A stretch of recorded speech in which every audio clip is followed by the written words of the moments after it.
So I invite you to be here with me now today because I think that this is where you're meant to be. I've always believed that life has a way of guiding us, quite amazingly, to where we need to be for the next step in our own growth. My audiences have likely never experienced what I have. They've never been kidnapped. But people everywhere relate to the themes that I'm going to be talking to you about today. How we get through the hard stuff that life throws at us that we can't see any way out of. I lived through something extraordinary. And I have something to say about getting through the challenging times. This feels like part of my purpose and my calling. This experience that we are all having here together today, this isn't just me presenting at you, this is an exchange. What unfolded next was like something out of your worst nightmare. About a dozen armed men emerged from where they had been hiding behind the parked car. We said into the camera exactly what they wanted us to say, which was that if the money wasn't paid in 1 week, that we would be beheaded. For everything that would come next, everything that followed was the aftermath, the punishment for the failed escape attempt. I was taken that day from the mosque to my new house. I named all of the houses that I was held in. This was the one that I named the dark house, where I would live for about 4 months. I was taken to my room. It was pitch black. I wouldn't have been able to see my hand if I tried to like this.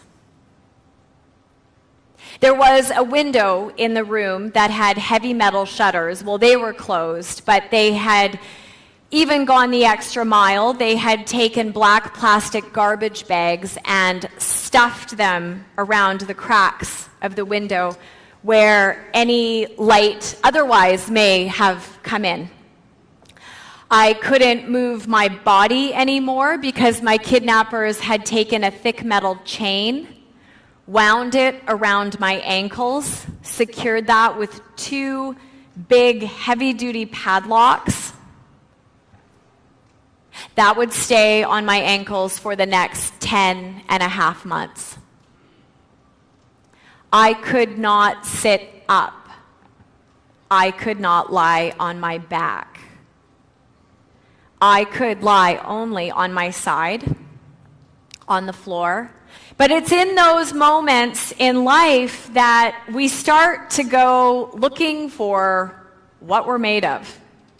These guys were both the victims and the perpetuators of violence. And that was the truth. And perfectly happy, healthy humans don't have the capacity or the desire to hurt another human being. I mean, I don't. I'm sure you all don't. So these guys were really hurting me. And the challenge to myself was to see it as, is the degree to which they are hurting me, the degree to which they themselves are suffering? And if so, can I have compassion for that? In times like that, despair is the obvious thing. The despair is real, and it's big, and it's loud, and it's the easiest part of the whole story to identify with. But what I discovered in there, because I had to discover this, was that always quietly running alongside despair was resilience. It's not as loud and it's not as obvious, but it is there.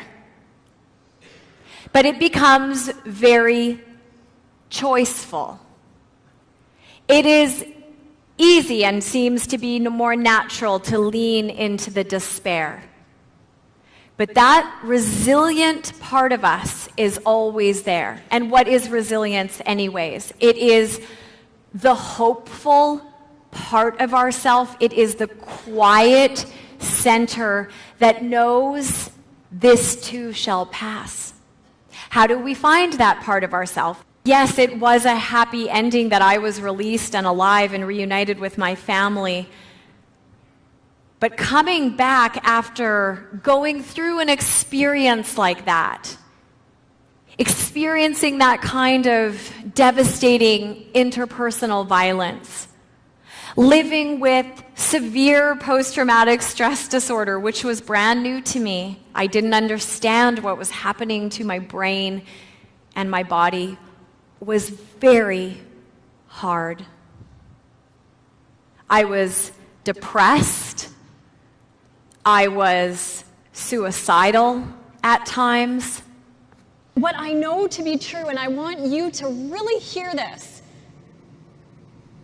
is that pain and joy and purpose can live side by side. That life doesn't start when your problems go away. That we are capable of holding it all. We are human beings who are growth-seeking beings. And pain and challenge is what forces us to grow. In fact, more than the happy and easy times. That just seems to be how it works. So, could I find any ways that I had been strengthened and enriched by all these terrible things that happened to me? It took me a long time to lean into that possibility. But when I did, it changed everything. Of course, there were gifts in that. Things happen to us in our life, and then they're done. But the internal narrative about that thing that happened stays with us for the rest of our life. So the story we tell ourselves about what happened matters a lot. We prepare in our lives for disasters of all different kinds, don't we? All the insurance that we buy. We try to ready ourselves for what life might throw our way. But I know that not everybody is building that muscle of resilience, and it is that which carries you through. The normal trajectory of human experience is that life will bring you to your knees at some point, if it hasn't yet. How do we prepare ourselves? There are really just two perspectives, if you want to make it really simple. Life happens to us, and from that perspective, we're just floundering around trying to deal with all the crap that life throws at us all the time. Or life happens for us. That every single thing that happens to us can be for us, can be for our own growth. The challenges that you face at work, the things you don't want those challenges to be happening. You're like, I want picture X, like that's how I want it to be. But all these other things are happening. Those things are happening for you to give you the skills that you're gonna need to get to X. They are teaching you, as life does, what you need to know to get to the next level. The big word behind me here is momentum. You build that muscle of resilience, and believe me, you don't have to go through what I did, but take it from me. You do that and it builds momentum, and that momentum will carry you.